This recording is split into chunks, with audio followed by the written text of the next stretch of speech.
Thank you, Dalis, and thank you for your work. And we're so excited to be able to offer interpretation today. Welcome, everyone. My name is Heba. It's so fantastic that you're here. We're really excited today to talk to you about advocacy and the North Carolina Legislature. So, as you know, we are the Budget and Tax Center. And at the Budget and Tax Center, our work is really focused on envisioning and bringing to life a state where every single person in North Carolina can reach their full potential and achieve well-being. And that means through the support of trustworthy and anti-racist institutions and systems.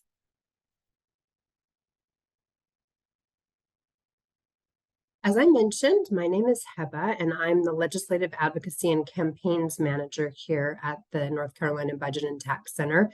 And I'm so excited to be joined today by our friend and partner, Jovita Lee, who is the Program and Policy Director at North Carolina Black Alliance. Welcome, Jovita, and thank you so much for being here with us. Absolutely. Good afternoon, everybody. And it's great to be here. And I'm definitely excited for our conversation today.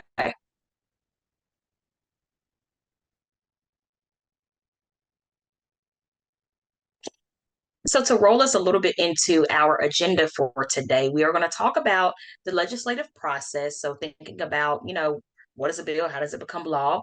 Thinking about just how much power our state budget holds for North Carolina. I mean, it is really the grand poobah for what we see across the state and decisions being made.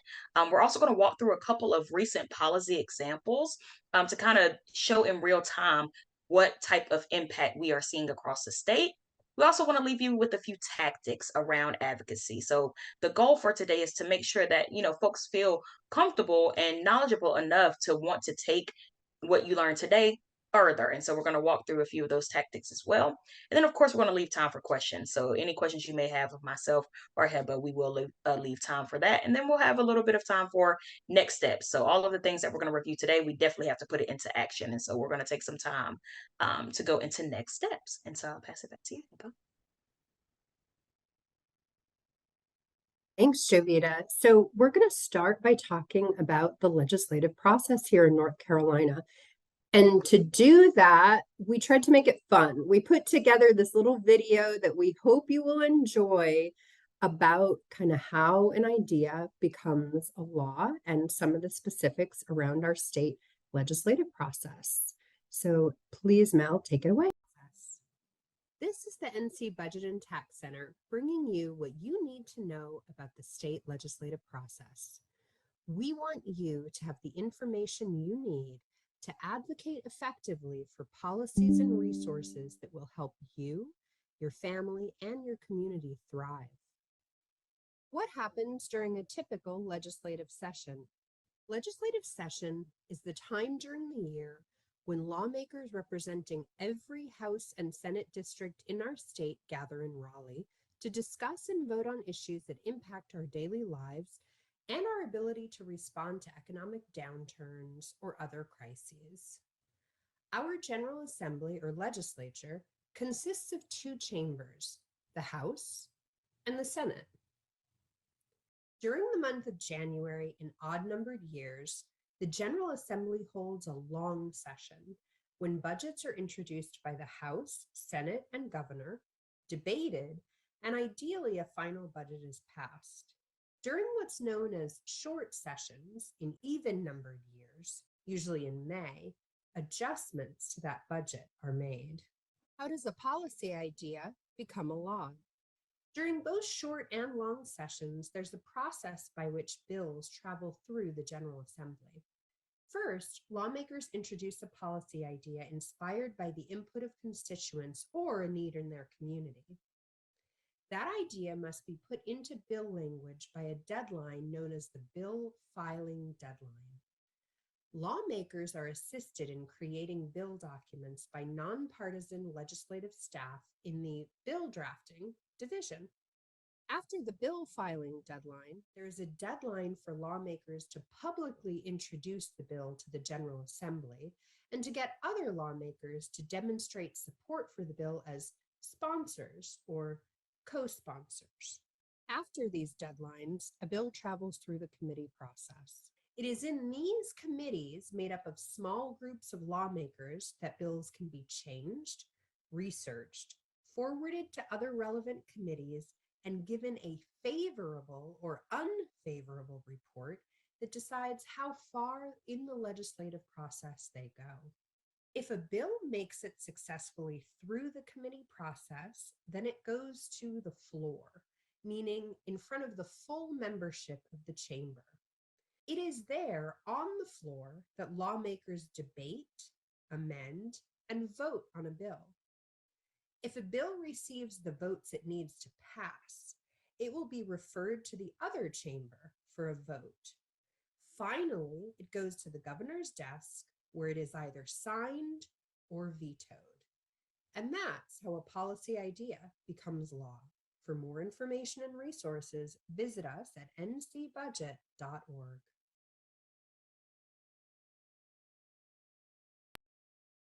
Thanks so much, Mel. So we can also share the link to that video if anybody wants to rewatch it after the webinar. So now we're going to talk about lawmakers and how to contact lawmakers, how to understand how they voted, and how to look up bills. And my favorite way to do that is just through the North Carolina General Assembly website, which is really all you need to know to inform yourself about what's going on. So I'm going to drop some links in the chat that you can use yourself while Jovita walks us through some of the ways that she likes to do this.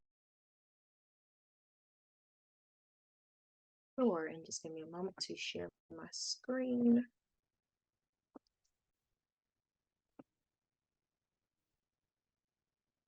Hopefully everyone can see my screen. And so the first thing that we wanted to kind of walk through is one, just finding your legislator, like seeing who actually represents you. And so you would literally just go to the legislative website, so ncledge.gov/find your legislators is the page that you would go to just to be able to find out who actually represents me. So of course we're going to use the address of the General Assembly because we don't want to put folks' personal address up here. And so we'll just click on this one. And then once you click on it, it'll come up on the left side.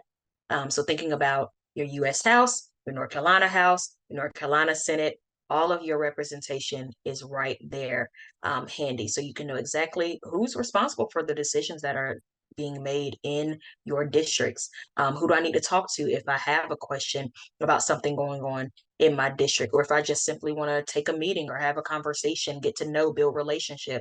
You can find that information of exactly who that is right here. Another page that I wanted to show, and I'll stop for a moment to pull up that one.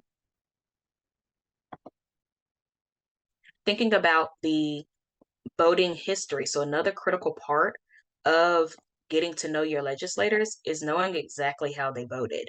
And so you would just go again to the General Assembly website, ncledge.gov/legislation/votes/2023. And so of course the year is going to change depending on what year we're in.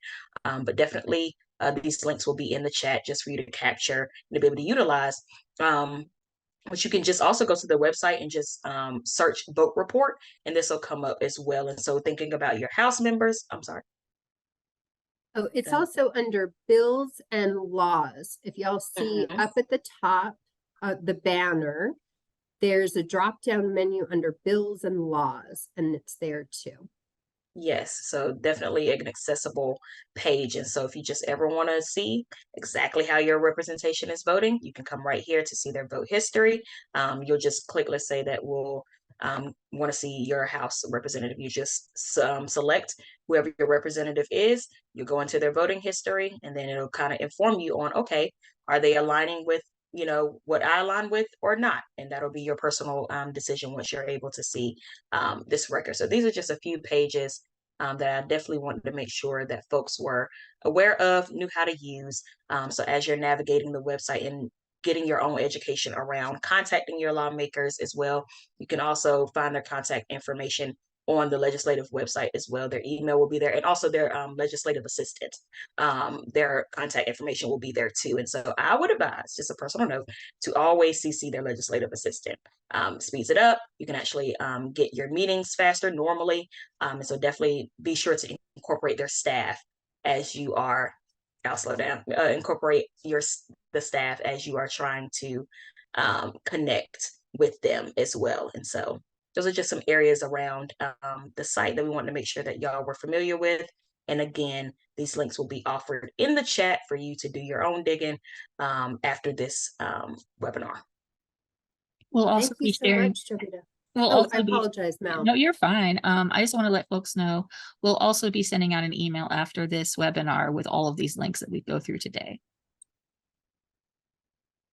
Some of the things that I really like to do, so Jovita walked us through the process of finding who our lawmakers are. And once we get to the site that has lists their bio, it lists their contact information, both their email, their phone number, that of their legislative assistant. And from there, you can also understand what committees they're on and the bills that they themselves have introduced.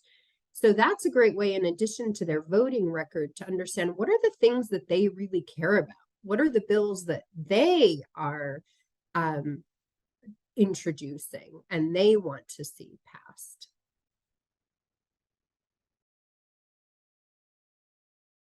So we're going to go ahead and move on now and talk a little bit specifically about the budget. So we at the Budget and Tax Center, we understand and know that the budget is super important, but y'all might be thinking, why is the budget so important? Why does appropriations, the way that we spend the money in our state, matter? Well, there is a massive connection between taxes, the budget, policy, and power. And to boil it down, it really means the decisions that lawmakers make around the budget, either they are making decisions and investing in the programs and services that make well-being possible for all in North Carolina, or they are not. So almost every aspect of our life, the budget is foundational to our everyday life: schools, state infrastructure, workforce training, clean water and air, adequate funding to keep elections free and fair. If you've ever driven down a state road, gone to a state park, attended a public school, those are our budget dollars at work.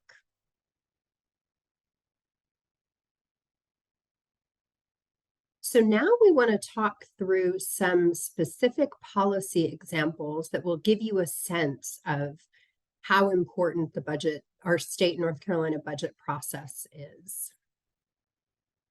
And I'm going to talk about corporate income taxes, and Jovita is going to talk about election funding. And let me just pause for a second for our interpreters, because I feel like I've been speaking pretty quickly. So this is one example of how important the crafting of our budget is. The tax policy changes that are made often, most often, come into law through the budget bill and the budget process. So we know that our taxes are our combined wealth. They are the way that we pay for the things that no individual can pay for alone, like public education, infrastructure, state roads, state parks.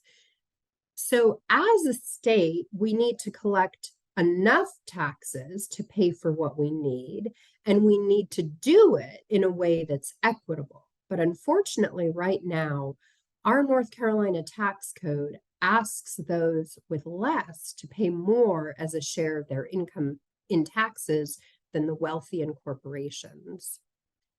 Over the last 10 years or so, lawmakers have been cutting taxes in ways that mostly benefit big corporations and the wealthy. These decisions, including getting rid of the corporate income tax, which lawmakers are trying to eliminate, and as you see from the slide, it will be eliminated by 2030, will cost us billions every year in revenue. The corporate income tax cut alone means $2 billion a year in lost revenue. So when we eliminate just this tax change, the elimination of the corporate income tax means a loss of $2 billion a year. And that estimate is just for the first year. So we're likely to see greater losses in revenue as business income grows over time. So what does that mean? That means that we will have less for our schools, our roads, our bridges, our clean air and water, and keeping our elections free, fair, and accessible, which Jovita is going to talk about in a bit. And it also means that folks are likely to see increases in taxes like sales taxes and property taxes and potentially fees. So we're launching a campaign at the Budget and Tax Center to keep the corporate income tax at 2.5%. And in our next steps at the end of this webinar, we'll talk more about how you can join us. So now I'm going to turn it over to Jovita to talk to us about how important elections funding is. Sure. Thank you so much, Heba. And so one prime example that I did want to walk through was, I'm not sure if folks are familiar or remember SB 747. That was a Senate bill that was passed in last year's session around elections, what the new kind of admin changes would be, how would it be impacting the voting process itself, et cetera. And so there were a couple of things that came out of that bill. So of course, there was restrictions to the voting process itself. It exposed election workers to potential harassment. And of course, it's going to directly harm our democratic process overall. So not just going and showing up to vote, but just the integrity of our democratic process. And another thing that it did, right there on the first page of the bill, was it undermined funding for our elections, which was another part of the legislation. And so with that, I kind of want to walk through the points that I've raised. So for example, with the voting process, what I mean by impacting that is that, of course, it eliminated the 3-day grace period for mail-in ballots. So we're in the state of North Carolina, and we are a state that experiences, for example, several natural disasters every single year, whether they are the largest scale, thinking about Matthew, thinking about Florence, or even a smaller scale, it's still impacting a community. And so if you think about, voting absentee or voting by mail, and something were to occur, how would that vote be counted if the access is lost, right? And then thinking also about the harassment possibility, that means that, of course, everyone knows that you can have your phone or device as you're voting to take notes, but we also now do not have any way of figuring out, are folks taking notes? It's kind of pertaining to election workers. Are folks taking notes, or are you being recorded? And that's something that we can't delineate now with the updated language of this bill. And this has been ongoing conversation with our state board of elections on, just kind of how this could potentially be beyond the original intent of the language. And then also it kind of loosens up the restrictions on poll workers, and so they can kind of just move about in this space. And sometimes that could be intimidating to some folks. There are a lot of folks that come into the ballot box with a level of fear. It may be their first time voting, and so if you were to have anyone hover you or get a little too close or start pacing back and forth, that could be a sign of intimidation. And then thinking about our democratic process as a whole, going back to the mail-in ballot example, the bill itself kind of creates this intimidation culture that we're trying to avoid, because we're also battling voter apathy, unfortunately, in the last few cycles. But of course, related to what we're discussing today is in the first page of the bill, it addresses funding, election funding. So our elections are severely underfunded. That is not a secret. Folks are well aware that it costs money to run elections. And so if we don't have the proper or adequate funding to run said elections, then we cannot confirm that we have offered the best or the best quality democratic process for our North Carolinians. You can't confirm that. And so with that, we are thinking about, legislation that we'll see, like a lot of like this legislation and others, you'll see terms like this is an election integrity bill. This is, to improve our elections, but they're cutting the funding opportunities for our elections. And so when that happens, the unintended consequences, I'll say, is, something that'll directly impact communities. So thinking about the private and in-kind donations being halted for elections. A lot of county level, boards of elections, and thinking about the more localized elections, they depend on those donations because the funding allocated for elections does not adequately cover what's needed. And so when we're thinking about, oh, we need a new machine, the machine broke down. Well, if we don't have the funds to get a new machine, can we operate that voting site? And so a lot of times what ends up happening is, of course, now community is losing voting sites, or equipment is not up to par. Sometimes they'll cut early voting sites. And so a lot of times folks need those early voting sites because they offer, times that folks can get off work, come cast their ballot. They can register right then and there. And so like we need as many early voting days and early voting sites as possible. But of course, if we don't have the funding for it, that's normally the first thing to go. Also thinking about the recent voter ID example, we need funds to be able to accommodate these pieces of legislation that are coming forth. And, within our state budget, it was not properly allocated. And so, I mean, there's a lot more that we can say around the impact of election funding, but we definitely cannot say that we are putting our best foot forward to offer a quality democracy or a quality democratic process if we're not actually funding elections fully to make sure that everyone has access to the ballot box, literally. And so I'll pass it back to you, Heba. Thanks, Jovita. Thank you so much for that information and context. So now we want to talk about who's making the decisions as it relates to funding the budget process and appropriations. The video that we played talked about the committee process and talked about how committees can either set a bill on the path for a full vote, or they can essentially block the bill from ever moving out of the committee process and ever receiving a vote.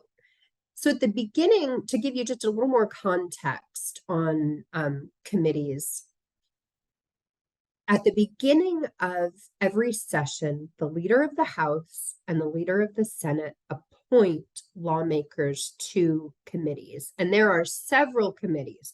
We're only going to talk about a few today, but if you go to the NCGA website and you go to that committee page, you'll see the House standing committees, you'll see the Senate standing committees, and there are also ad hoc committees to talk about specific issues.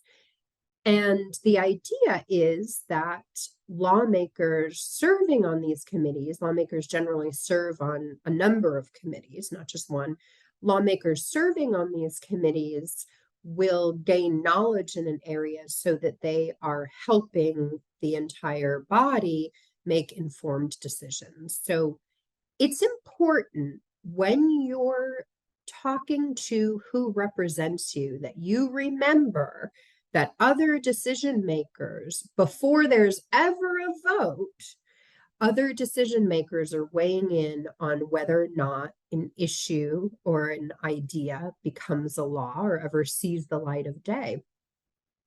And this is also an opportunity for lawmakers in these small committees to hear from the public and from folks who may be directly impacted by the issues that they're discussing in these bills. So they have lots of power. And we're going to talk about a few examples of committees, but as I mentioned, there are many that we're not going to cover today.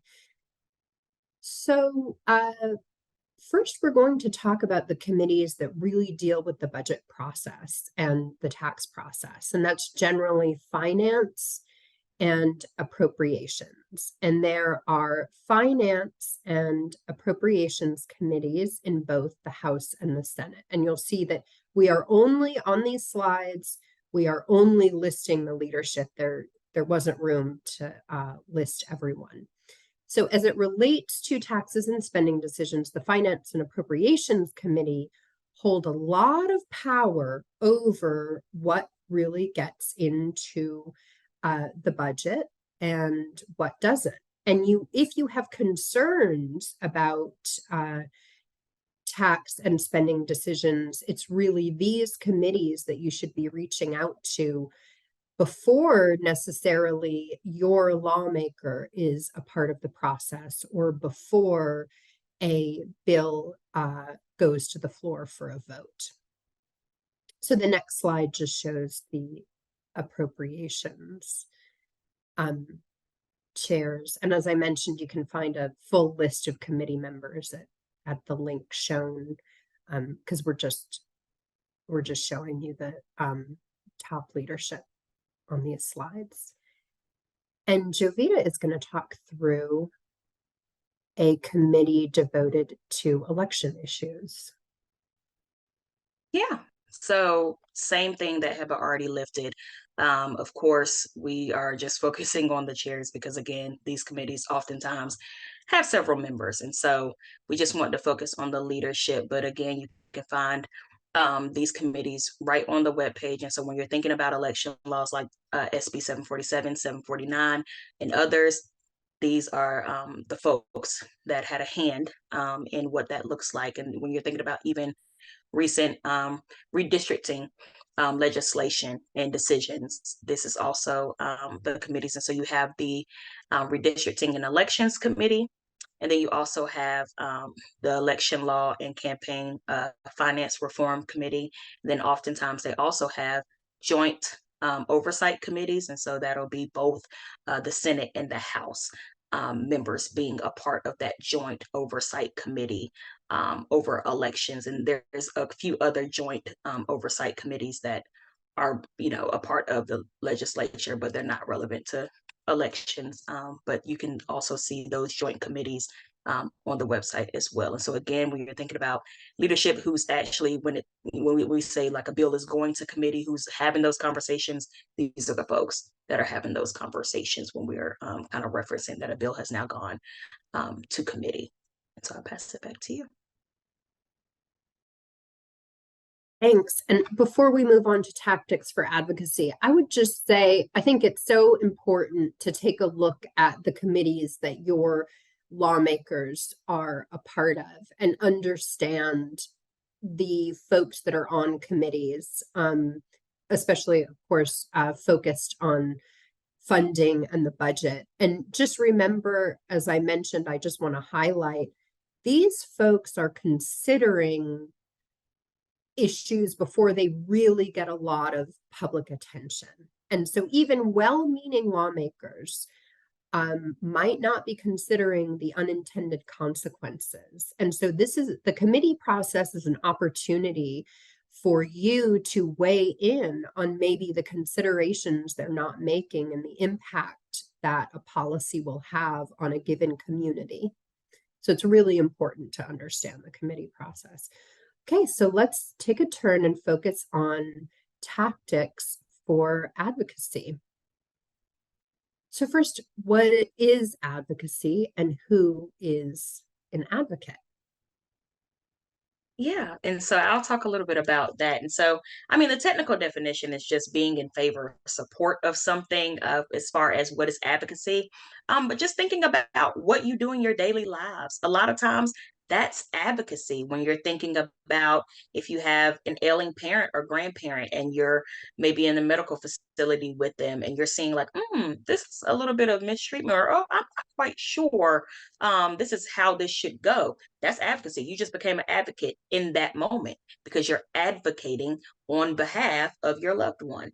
And so it does not always have to be in the context of policy all the time. That's not the only place that advocacy lives. Thinking about issue areas. So something In relation to the North Carolina Black Alliance, we have several different issue areas that we work on, thinking about environmental justice as one of our programs, access to health care, criminal justice, education. Those are all issues that the community cares about at large, and they have been advocating on behalf of at large for years, but not really making the connection that they are actually doing advocacy work. They just know that they care about it. They just know that they want their kids to have a good education. But the fact that you're showing up to those PTA meetings, or some schools have changed the acronym a little bit. The fact that you're showing up to those meetings, that's a part of advocacy, because you are caring enough to make sure that whatever's going on, whatever's being discussed, is going to go the right way. And so, who is an advocate? Literally, anyone can be an advocate. There is no sign-up sheet, no qualifications to be an advocate. Everyone on this call today can become or be an advocate, and I'm pretty confident that most of y'all already are. And so, again, it's just being in support of something, and just you're taking your passion and putting it into action. Thanks, Jovita. So now we're just going to talk a little bit about contacting lawmakers. And remember, lawmakers represent us. Anyone can contact a lawmaker.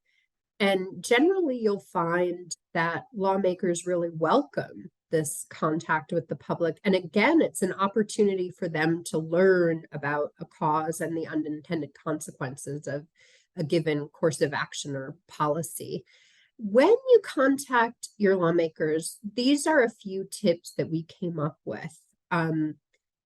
Keep it brief. They don't have a lot of time. And in the North Carolina Legislature, in the General Assembly, these folks technically, we're a part-time legislature, but it doesn't necessarily practically function that way. So these folks are supposed to have other jobs, and they really have very little time. So keep it brief, succinct, be prepared. What does be prepared mean? It means bringing data to back up your assumptions, being specific about how an issue or policy is impacting people in your community, and bring examples of that, specific examples, and then get to the point.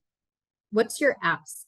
What exactly do you want your lawmaker to do about it? And if it's maybe an issue that's just come to your attention and you're really not sure what the concrete ask is, then maybe be upfront about that and say, I want to raise awareness of this issue right now, and I'm going to come back to you. And after I learn a little bit more about it, or I'm asking you to learn a little bit more about it, and here are the ways that you might do that.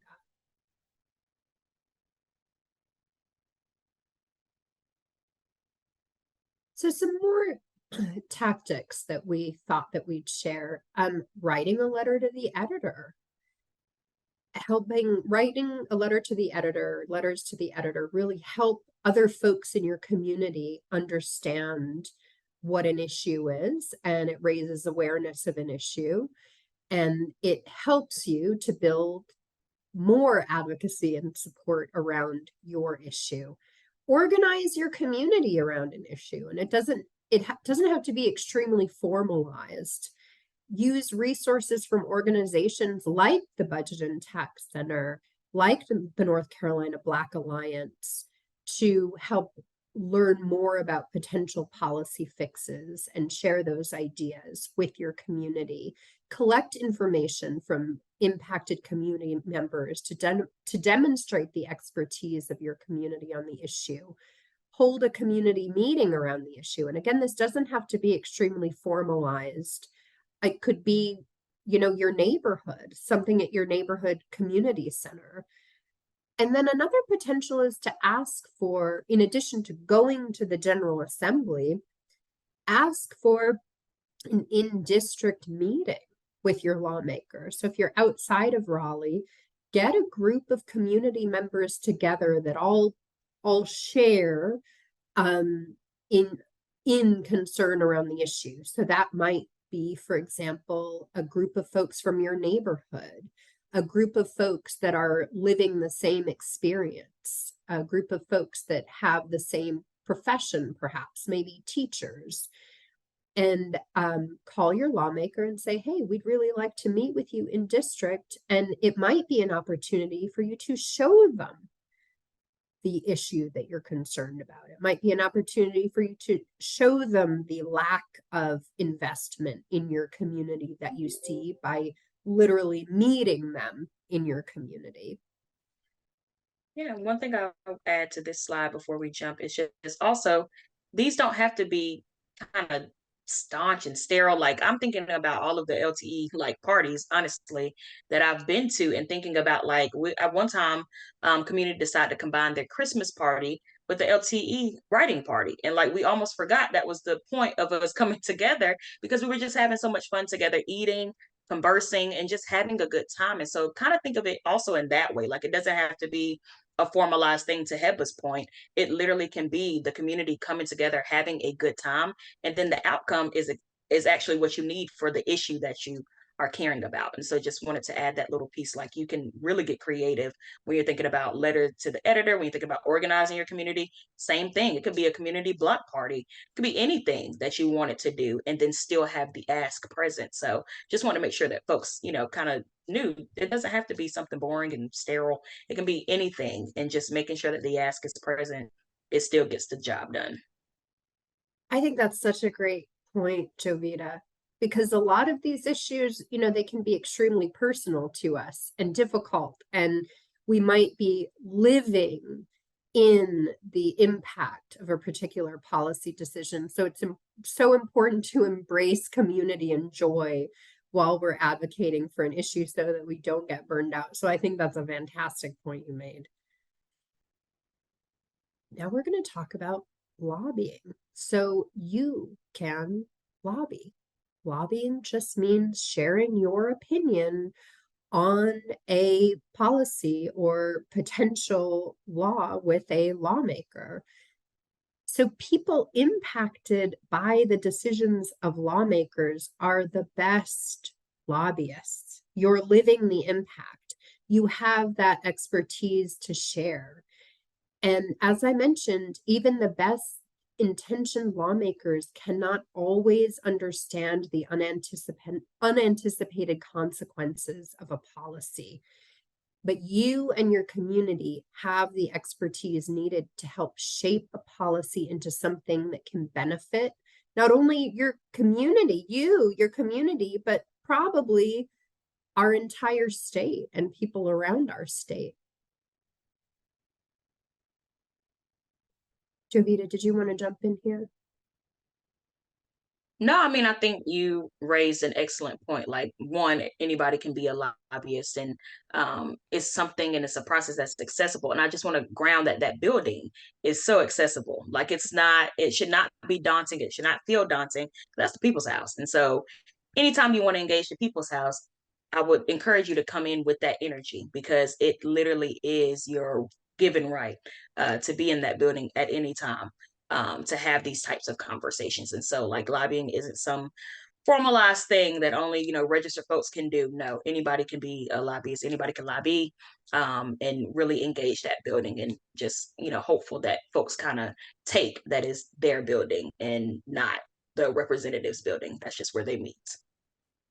That's such a good point, Jovita. It's the people's house. So this is an election year, and an election year holds special potential for engaging with the policy process. And some things that we came up with, some examples that we came up with are, there will be surveys and polls circulated to understand your position and your community's position on issues. There will be town halls where you can engage with lawmakers and candidates. There will be debates, televised debates, and there will be lawmaker questionnaires. So there will be organizations and entities putting out, basically sending to candidates questions. They'll all receive the same questions, and they'll respond. So you'll see in your local newspapers, for example, or on news websites, these questionnaires that might be on issues that you care about. And it's really a great way to understand where candidates and lawmakers, which can be, one and the same, sitting lawmakers can then be running for their seat again, where they sit on a particular issue. Well, that's all we have for you folks. So now is a time, although we're running a little behind, now is the time for questions. And remember that we're going to send out all the links to materials in a follow-up email.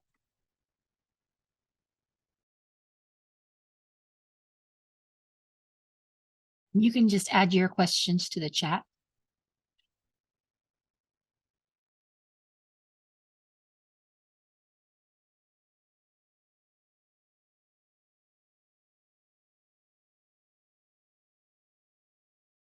So we have a question here. Could you please talk more about the resources that the North Carolina Budget and Tax Center has or works on for providing for community organizing purposes? All right, I'm reading all these and I'm going to take them in turn.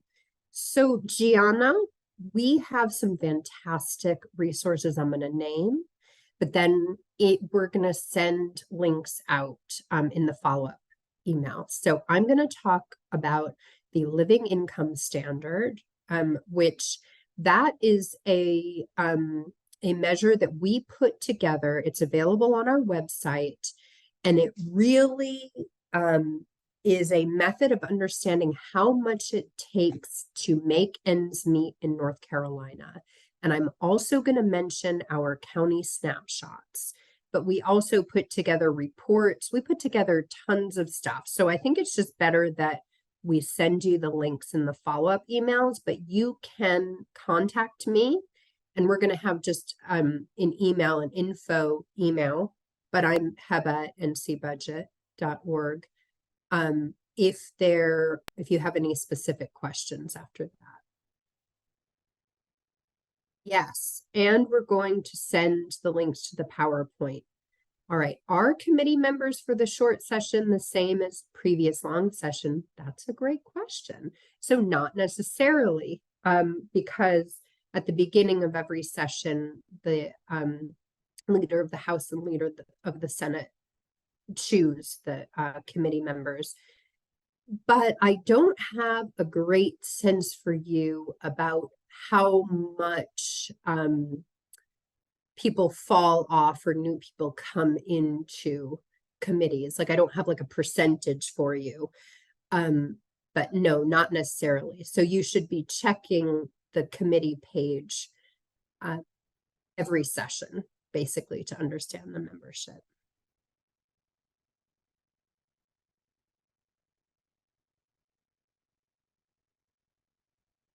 So yeah, short session is complete. I'm looking at Heba, can we yeah. read the question out loud? Yes, sure. Could you talk about what can happen during a short session? Will bills that did not cross over or have budget allocations be reintroduced? If so, will they have a different number? So I'm going to take that question first. It depends on whether or not a lawmaker refiles the bill. So they would have to be filed again. And then likely they would have a different number. Can you talk about what can happen during a short session? So as it relates to the budget process, during the long session is when the biennial budget is passed. So the 2-year budget is passed. So they're not going to pass an entirely new budget, but they might make adjustments to that budget bill. Okay, I'm looking at another question. Where do the nonpartisan people come from you spoke of in the beginning? So I I believe. answered that one in the chat. Sorry, I'm like answering in the Oh, chat as you're thank talking. you. Yeah, All so right. Thank you, I did Jovita. We're answer that like one. You're tag fine. teaming. You're fine. But I was just letting Tina, I believe, ask that question. It's primarily attorneys that make up that division, but it's you don't have to be, but it's just primarily.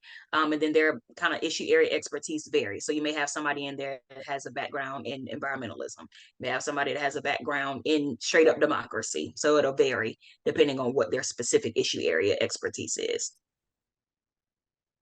And the nonpartisan people being referred to are the bill drafters. So they are just NC General Assembly staff. They're not lawmakers, they're not elected officials, they're just staff. Like the legislative assistants, actually, there's a pool that folks apply to, and then they are assigned to lawmakers. So those are staff. Matthew asks, are there specific spaces for students to engage in these processes? That's a fantastic question, Matthew. And I'm guessing college age students. I would love to talk to you, and I'm sure that another staff member of ours, our community building and program manager, would love to talk to you. We do have a fellowship that Jovita is a part of, and we do have our Summer Policy Institute. So maybe we can send some links to those. But as part of the budget process, you know, Matthew, that's our frustration. And that's why we're coming together. One of the reasons we're coming together on May 2nd to demand a more transparent budget process. So we want more opportunities for engagement for everyone in the budget process. We don't want closed door decisions with legislative leaders that mean even our lawmakers don't have a chance to really review all the documents thoroughly before the deadline for amendments and voting. But Matthew, we're going to send you the links to our programs for students. And Hey, Heba. Melissa, yeah. I'm going to just point out that we have a few minutes left, and if we could move to the next steps, but we'll look at some of the other questions in here and answer them in an email. But for all of those who are asking if you can share these materials, please share this video that we're going to send out, send slides, send anything that we're sharing with you today with whomever you'd like to, because that's what we're trying to do. So I'm gonna look through and I'm gonna contact the folks that have talked about advocacy trainings and engaging with students, and we're gonna figure it out. We're gonna figure out how we can support you. Thank you, Mel, for moving me along. Okay, next steps. So you're gonna get a follow-up email, as we mentioned, and we're so excited. We want to invite you to our May 2nd Advocacy Day. So Mel created, or maybe it was Katerina on our comms team, created this handy dandy QR code that even Luddites like me can use to RSVP for May 2nd. So it's a day when we're going to come together on Halifax Mall from about 10 to about 3. We're going to have meetings with our lawmakers. We will support on that. We'll have meetings with lawmakers. We will talk about the things that we need in our communities. And we'll have lunch together, and we'll have a press event. And our focus is really keeping the corporate income tax and demanding a transparent budget process that invests adequately in the things that we all need.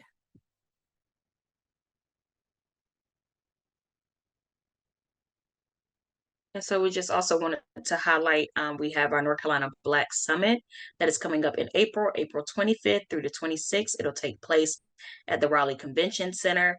And so registration is open. This is a space for us to discuss policy, to discuss what actually is needed in the state of North Carolina. And it's going, mixed crowd between elected officials, community leaders, community members, students. I mean, it's really open to a diverse group of folks to really have these robust discussions. And of course, we're going to be talking about anything from general policy discussions, education, budgeting, economics, housing. I mean, we're going to be running the gamut with our panel discussions and our breakout sessions. And so definitely hoping that folks will be able to join us. And again, it'll be at the Raleigh Convention Center right downtown, the 25th through the 26th.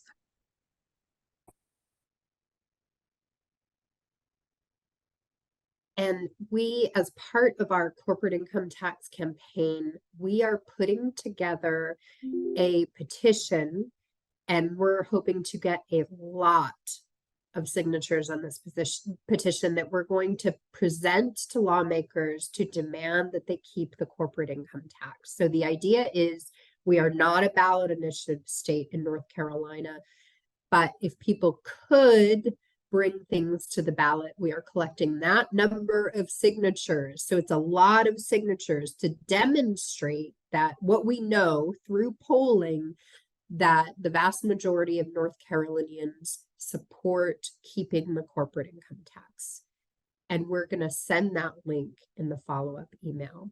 And finally, we are debuting action hours. So this Friday at 11 a.m., we are going to co-host with Reverend Lisa, who's been doing this forever, in Action Hour. And we're going to talk about how you can get involved in the Keep the Corporate Income Tax campaign, specifically through petition signing, sharing that with your networks, and creating letters to the editor. And we will have information about how to join in our follow-up email.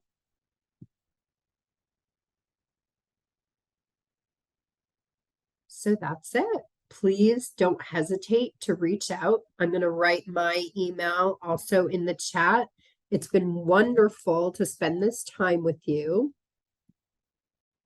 Thank you so much for participating.